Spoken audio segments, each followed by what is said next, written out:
Welcome to Chronicles of Old Singapore. This is Dr Loh KS here. And on this channel, I talk to people about their memories of Singapore before it became a global city. Today, we have with us a guest that is actually a continuation from my previous podcast with Sarafian Saleh, aka Tua Bugis, and how he became Tua Bugis actually.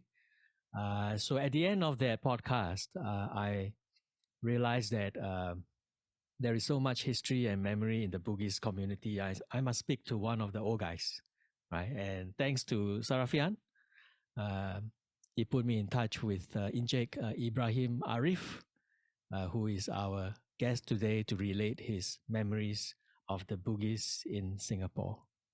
Welcome to the show, Injek. How are you today? Thank you. Fine. Yep. You were telling me you are 80 years old. Yes. So that means you were Another 2 years. Now it's 78. 78. In fact, another 2 years. Yeah. Okay. So you cheated. 46. I'm very happy to have you come to the show. You know, I was so mesmerized by what Tua Bugis was telling me the other time. So I have a lot of questions for you. Could you maybe start by saying, did you first meet him, Sarafian, during his book launch? No. I first met him during the Buddhist culture exhibition at the Malay Heritage Center. This That's was where I started to meet him and be friends with him. so. This was a few years before the book launch. Oh, yeah. Few years before this. Okay. And were you surprised that a younger man was interested in the heritage of the Bugis? Not really surprised because he was always telling me about his, heritage and all that, writing a book. But I was surprised when his book come out, and it took, I think, 3 years. I think, if I'm not mistaken, that's what he told me. So I was very surprised that it takes such a long time. So the book must be very concise of the Buddhist descendant in Singapore. Have you read it? Yes, I've read it. Yeah. How do you feel And about I it? think, he did it very well. Yeah, I love it. Yeah. Did he include your stories inside? I think on the first page, he did include, he did mention my name about that made something like encouraging him to, write the book and all that. Right. I think all the stories of the Bugis must be, the people he interviewed must be all mixed up and combined, merged into the story of the book. Right. Yeah. Can I just ask you, what is very interesting for Sarafian was he never knew that he was a Bugis until some time later in his life because his family didn't tell him initially. Were you always aware that you are of Bugis descent? Yes, I was born in the Bugis family. In fact, when I go to primary one, I have problem in speaking Malay because all the time at home I'm speaking Bugis. So I have to learn Malay and English in primary one. You know, the Bugis say in Malay, makan is M-A-K-A-N, but the Bugis pronunciation with a G behind, makan. So 5 cents, 5 sang, we always have a G behind. So that's my problem, I have to relearn Malay and English. So, Inchik, you were telling me that the accent is different, but the language, the words, is it the same, the Bugis and the Malay language? The Bugis has its own language. But when they speak Malay, they always have a G, N-G at the end. So every Malay word, it must include the sound at the end. So that's the problem. Yeah. So it's a problem So I have to, when you are in when going to school, conversation. I have to cut the NG, the sound behind. Yeah. So your family was a Bugis family. Yeah. And you were telling me earlier you can trace back to your great grandfather. Is that right? Yes, I can. Yeah. Do you know when your great grandfather came to Singapore and what he did? I think he came from somewhere in 1800, and he did business in Singapore. Uh, the Bugis was at that time is considered as a well-to-do family in Singapore during that time. It was recorded in a free press newspaper because they own almost every of the shop houses in town. Ah, they own shop houses. Wow. So Yeah. this was not exactly the great grandfather, but the great grandfather many generations Uh, back. my mom's mother, father, Ah, okay, okay. What my fourth generation, you know. right? Yeah. What was his name? Daing Pesandre, Daing Pesandre, Ambut Balde Ah, that is the name is the behind symbol. in your Yes, that's background, right? behind. Yeah, yeah, yeah. I took his name from my company's name. Do you know where were these shop houses that he owned? Was it in the Rochor Uh, area, the Bugis Kengkuk area? Street, Arab Street, Mm. all over the town area. Lavender Street, North Beach Road, South Beach Road. Yeah, and it was uh, taken over by the government for HDB redevelopment earlier, then become URA. Right. So that was urban renewal in the 60s or 70s. Yeah, yeah, yeah. Hmm. Uh, can I just ask you And they, a bit about yeah, those shop houses? So mm, they were acquired by the HDB and later on the URA yeah. for were they demolished? They are, most of them are not demolished. They are still there. Like those, if you pass by Lavender Street, the old shop houses are still there. But it was supposed to be rebuilt into a HDB flat. But somehow it seems to be still there, either empty or occupied. Yeah, because I was still a small boy at that time, so I'm not able to do the research why it was there and why it was not utilized or whatever. Right. Did his family and you did you all live together in those shop houses or did you all live elsewhere? No, we live in bungalow, Mm. number 5 Swanage Road.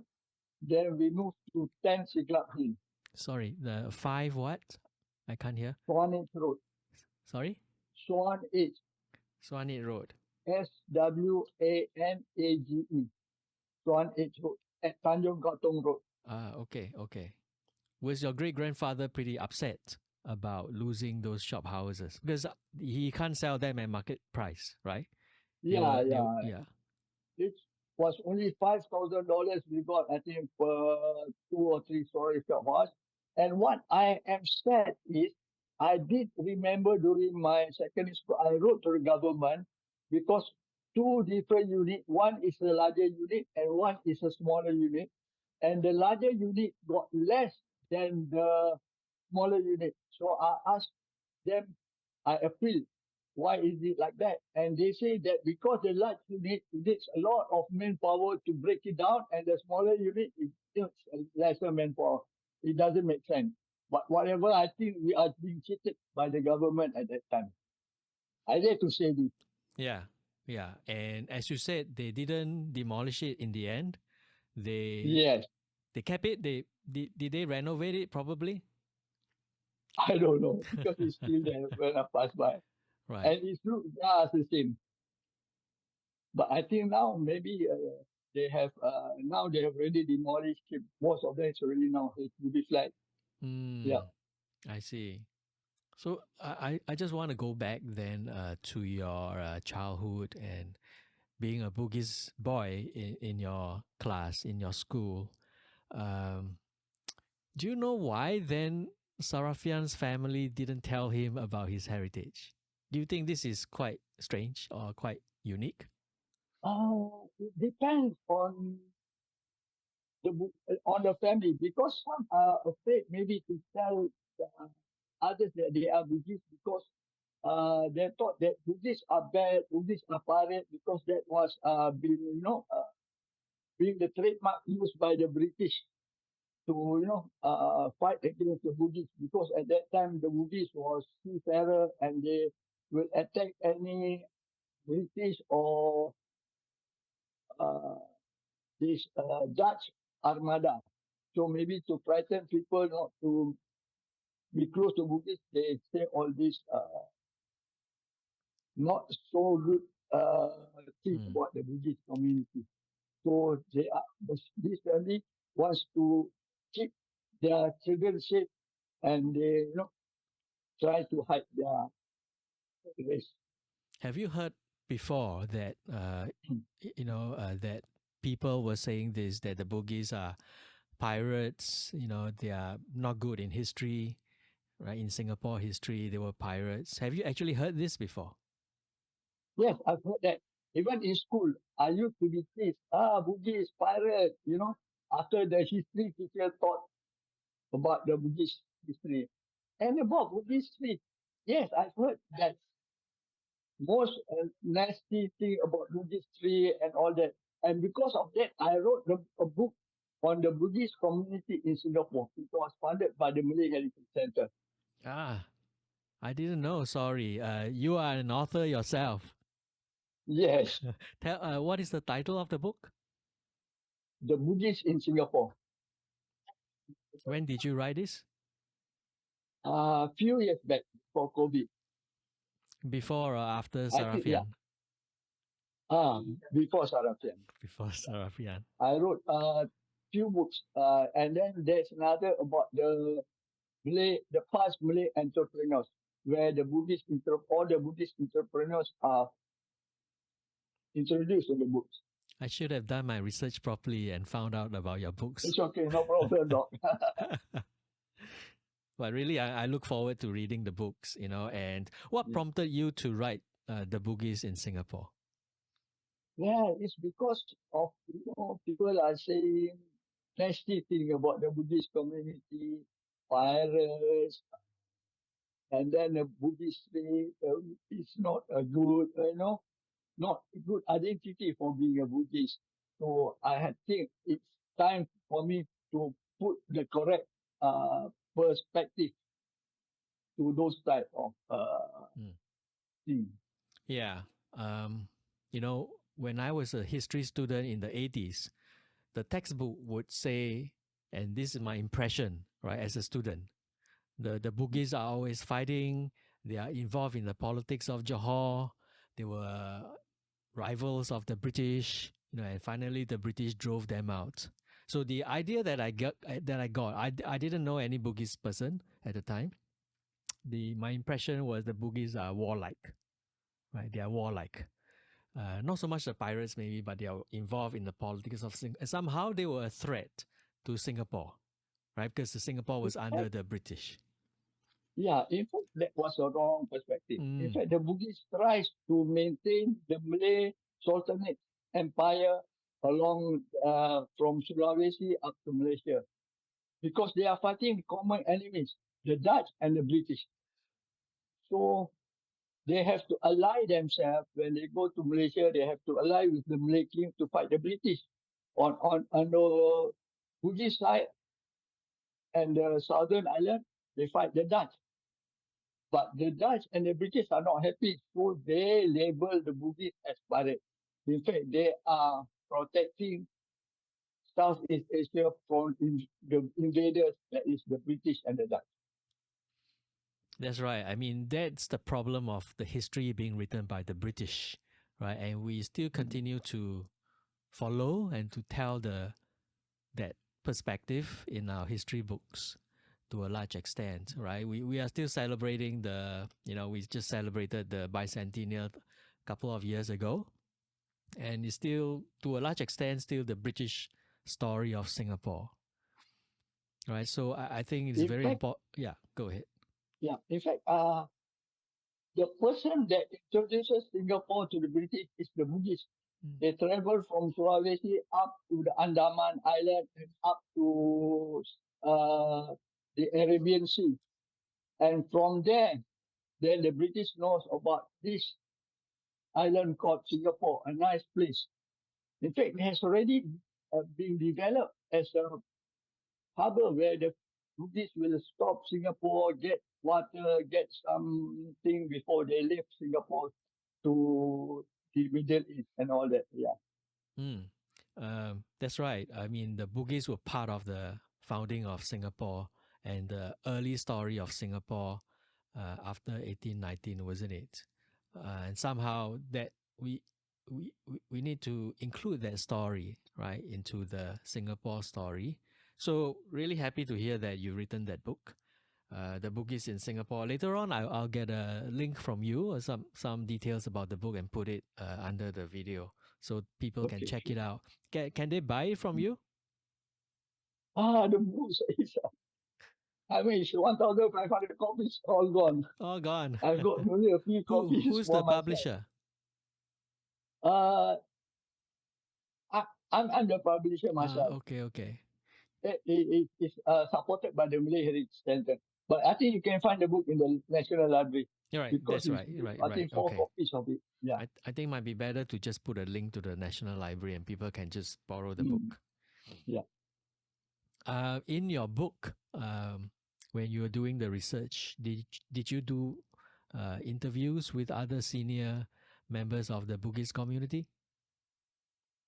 Yeah, I did a few interviews. Of course, I need to interview them to get, their fact. I interviewed one Malaysian, Dato Awang, who is a Bugis in Malaysia. So he gave me some information. And those other person I mentioned in the book are all been interviewed by me.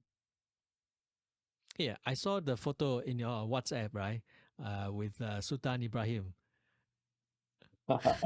Is he Yeah. Bugis? He's He's a not Bugis. Bugis, Yeah, right? he's a He's Bugis. Bugis. He's Okay. a Bugis. Yeah. All the Malay Sultan are Bugis. In fact, the Bugis, when they came to Malaysia, to Peninsular Malay at the time, they were uh, appointed as a viceroy. So they got freedom to the palace and they start marrying the princess.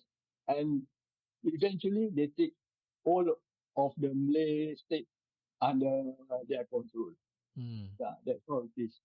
They don't fight, but they psychologically, uh, married all the Sultan's princess. Yeah, the Bugis are handsome, hence the Sultan princess willing to be their wife. That is the true story of the Bugis, right? The good Yeah, looks. yeah, yeah. Thank you. We need to look at your photo when you were young. Um, could you tell us, in your childhood, so you were born in the late 40s after the war? Is that 46, right? 46. 46. Right. Mm. What was the Bugis community like at the time? At that time, 1943, I can't really remember. Hmm, I But mean, like when I a goes bit up, later, yeah, right? when I goes up, I think the Bugis, most of the person that I know are well-to-do. Some are the descendant of the Sultan staying at this Davao Road, the where the Sultan the palace was before. Now I think it's already the Malay Heritage Center. Mm, That's where the Bugis and there's a Godong Kuning. mm. So uh, as for my mostly I mix around with my Bugis fellow cousin and all that. And I'm sorry to say this, but this was what my parents told me. Do not be friends with the Malays because the Buddhists to them, the Malays are slightly, I mean, I'm sorry if I, say this because my parents was thinking that the Malays are sort of lazy. or something like that. So they want me to be influenced by this Malay community. So I befriended most of my friends are non-Malay, that is Chinese. So that was how I grew up Sorry, did you say most of your friends are Chinese? Chinese, yeah, Okay, okay. during my childhood time. Yeah. And I don't have much friends Mm. because I'm being controlled by my parents not to meet this guy, not to meet this guy. Yeah, I mean, just a short comment that this idea of the Malays being lazy, that actually comes from the British, right? Actually, they are Mm. responsible for perpetuating another myth, right? Another Yeah. falsehood, just like they did with the Bugis. So all these stereotypes are not very helpful. And it affects parents, it affects people and how they think about the other groups in Singapore, whereas we all should be multiracial, right? Can I ask you how But big was parents your must have been influenced by the British. yeah, Perhaps my parents must have been influenced by the British yeah, mm, because probably. those are our circle of friends during that time. That's right. Can I ask you how big was your family? Uh, my family, I'm the only one in Singapore. And in Sulawesi, I've got one brother and one sister. They moved back, or you were born here, or you were born in I'm Sulawesi, born here, right? Singapore. And your My brother and my sister born in Sulawesi. so have they ever come to Singapore?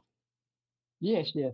Okay. Even my nephew, my niece, we are very close to each other. They used to come from time to time, and I used to go there also to meet them. Which part of Sulawesi is your family from? Makassar, Makassar, the capital, all right? Makassar, the capital. Yeah. The town is Sengkang. Uh, From Sengkang, the town. Sengkang, like our We have Sengkang. Sengkang in Singapore. I should buy a house at Sengkang, Singapore. What did your father do? He's a businessman. He has a workshop at Lavender Street known as Silibis Motor Company, and he imported a sewing machine called Borliti sewing machine from Italy, and he imported a radio called Hermes radio. I think it's from somewhere from Europe. I think England or somewhere. Hermes Hermes. I don't see the brand now. So he was an importer and he sold the sewing machine locally? Yes, he sold locally and to Malaya, bought to Malaya at that time. To Malaya. His shop is at Duchat Road, junction between Duchat Road and Dunman Road. There's a corner shop, and that's where his shop was. And his office at Lavender Street. His showroom, I mean. Yeah, just to clarify, he was not a pirate. I'm a good Buddhist. The pirate is a name put by the British and the Dutch so that people Yeah, will not like the Buddhist community. right. Start, As we always say, right? History is written by the victors. yeah, that's right. Yeah. That's why I always say that the Buddhists are the defending Southeast Asia from the British and the Dutch. Uh, how about your mother? Was he a housewife, or was she also My working? mother is a landlord. She came from Malacca. She's also a Bugis. Yes, she's a Buddhist Okay. from Malacca. So, do you remember in those days, was it common for the Bugis to, marry within the community, or were they already marrying with the Malays? Oh, the Buddhists is supposed to marry only Buddhists, but not other races. Mm. Uh, there was a case I know about. I don't mention the family's name because it's quite popular. Married an ordinary Malay, and all the Buddhists start looking for him, and really they hit that Malay husband. That was one case. I don't know whether it's recorded in the Straits Times paper, but needs to check. At some point, this began to change, right? Yes. And when do you think it began to change when Malays and Bugis began to marry more? I think maybe in the 60s, 70s, the Mm. Bugis are open and they are able to marry other Malays community. Yeah. So there's one thing you must remember that the Bugis male can marry any other races except for the Bugis female. They must marry a Bugis person. And Ah, they changed sometime in 1960s when Singapore then it's independent, self rule and all that. so in the 60s and 70s, the Bugis women began to marry the Malay men. Is that right? Other races, Ah, yes. okay. Other Malay races. I just want to ask about religion. In Sulawesi, are all the Bugis Muslims, or were there also Christians among them? Majority are Muslim. At one time they were Christian, Mm. but then when these invaders killing, were fighting against the Bugis, I think it was the Dutch was fighting against the Bugis, and most of the Bugis was massacred, and these Christians were looking and not doing anything. When suddenly a group of Muslim Bugis came and assist them, so that's why they all turned into Muslim. Mm, mm. And in Singapore, the Bugis are actually Muslims. Muslim, Mm, yeah. mm. All Okay, are 100% are Muslim. right. Okay. Um, what about your I think it's children? the massacre of Goa. I think it's the massacre of Goa, Right, right. GOA in Mm, mm. Sulawesi. Yeah, That is a famous massacre, right? I kind of yeah. remember that from my school days. Uh, and your children, yeah, I was gonna ask you. Your children, they're married, right? I suppose. Uh, Only one are married. Oh Okay, yeah, two, the eldest. Yeah, but they don't marry a Bugis woman. Yeah, okay. So they marry they other Malays. they become Yeah. mainstream now, right? They become Malay. Yes. Yes. Do you sort of try to promote the Bugis heritage among your your children, the younger people, Yes. the grandchildren? Yes. Yeah. Yes. Of course, we teach them Bugis language as far as possible where they can.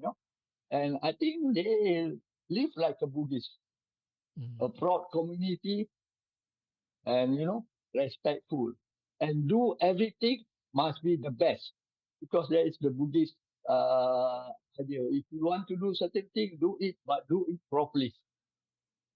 Don't do it just halfway and leave it. That's very interesting, right? So that is the philosophy, the heritage of the Bugis community, the thinking that they have. Yeah, yeah. Do everything, do the best. Was this something that your parents told you? Well, in fact, I did not live long with my parents Mm. because my dad passed away when I was 8 years old. Only my mom, and she, you know, moms looking after a child will be more pampered, So he doesn't really teach me about the Buddhist culture and all that, but I learned it by myself, messing around with my uncles and all that. So that's where I learned thing about the Buddhist. Am I right that the Bugis community historically in your time when you were young and now or so is actually very small part of the Malay population? No, Uh, the Buddhists are majority in Singapore out of all the other population. I checked it through the, those population, Singapore population. At one time, they were the majority, when was the this? Buddhist community. What year would this be? I'm not sure. I can't really remember, but I think it's after the World War, something like that. Yeah, Hmm. because most Buddhists sometimes they don't say they are Buddhist, and they say they are Javanese due to some reason. So that's it. Except for certain Buddhists who are really proud. Maybe those people, Buddhists like me, are proud of the Buddhist. Then they say they are Buddhist. And some only up to certain stage, they say they are Buddhist, just like our friend Sarafian. Right. So a few years ago, uh, the number of Bugis is always changing, right? Yeah, yeah. Mhm. Was the community, was there still a community, you think? So if the Bugis are still marrying, at least among the women, among the Bugis community, do you think the community in the 60s was still a closely knit community? Yeah, yeah, they are so slim, yeah. Even until now, the Buddhists are very close together. Even if you go overseas, you say you're Buddhist and the other guy is a Buddhist, will naturally come close. It's somehow because maybe it's the blood of travelers, because we used to travel everywhere, so we have to be a close knit family, In those close days, knit community. right, Yeah. right. In those days, in the 50s and the 60s, where did the Bugis live together as a community close to one another? In Singapore, Yeah. if you are saying maybe I would say Kampung Supu, Mm. Kampung Bugis,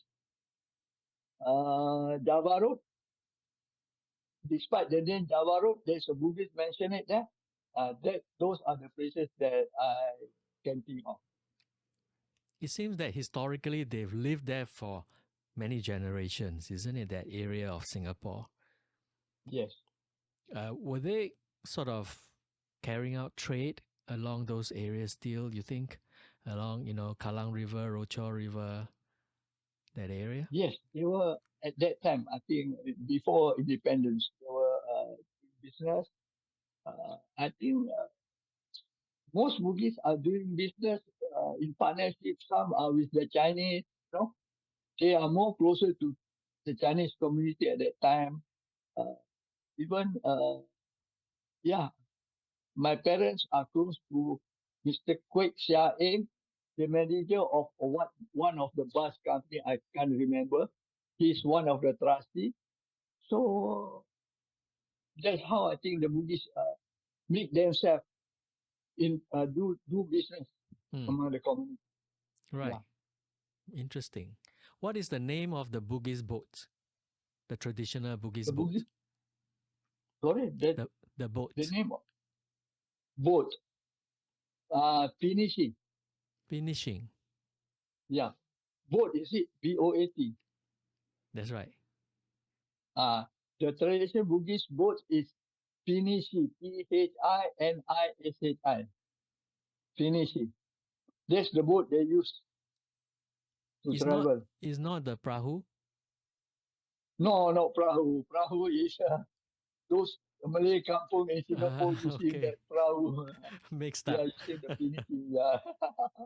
So Mm. one of the things I found was that the Bugis actually are very good boat builders or ship builders because of this trade that they were doing in Southeast Asia. Okay. The Buddhist, you are saying the perahu just now. Yeah. Yes, at one time during the olden days, it's not the really perahu. Those with the what they call it kapalaya. Uh, those sort of perahu is those what they call it, that sail by the wind. The wind will blow and then they will move following the wind. So those are the things. The Malay call it layan. I forgot the Mm, English name, mm, but they will sail from Sulawesi up to Singapore and through the Malacca Strait up to Andaman Island and to the Middle East. Yeah, you were asking me just now, I mean, you talked about and they the. normally trade in return Mm, from Jambi to Singapore, and that's how my great grandfather trading was. He used his boat and trade in return, and if they if he bring jewelry, he will uh, drive the boat the ship himself to Southeast Asia. Hmm. This is Other than from that, other people. Yeah, this is from Jambi. from Jambi, yes, yes, Ah, okay, okay. correct.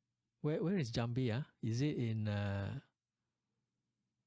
Borneo, Borneo? what else So not there? No? so actually the Kalimantan, I think now. Yeah, Kalimantan, it's right? Kalimantan. It's not in Sulawesi, right? No, no, no, Right. So the no, it's in Bugis have the Kalimantan. context around the region, isn't it? Yes, yes. They have contact from Sulawesi to Kalimantan, the Riau Island, Singapore, and And those contacts mean that they are trusted, right? yes, they are Yeah, trusted. right. I mean, you. Because the Buddhists believe in words. If he say, I will bring this safely to there, he will bring the word safely. And one thing, people like to lend Bugis money. Because if he say on the first, I will pay you, before the first, he will pay. If he doesn't pay, he lose face. Mm, And to him, it's better to die rather than, facing him. Dignity is very important to the Buddhist community. mm. They normally fight because of dignity. They lose face, they fight to die. To death. Have you done that before? Many times. So if I can just ask you, right, like, I mean, at the risk of generalization, what is the character of the Bugis? The character of Bugis and other races are almost the same, Mm, but they hold on these three things. Three, what they call it, the Bugis say telu capak, or three ages, mm, three 3 points, three age. First is the three tips. mm, First is tip of the tongue. If they come to misunderstanding, they will settle it by arguing through fact. That is, they call it tip of the tongue. Then second is the tip of the male thing, the tip of the penis. That is, if they can't settle, they marry the family, become husband and wife. So that settle it. And the last one is the tip of the dagger. If they can't settle, if those two doesn't work, then they will put inside themselves a sarung. They will put one sarung, both of them go inside and take out a twist and they fight to death. that would be the That last is the resort, last I guess. episode. Right. Last resort, yeah. So interesting. The three ways to settle disputes. Yeah, three tips.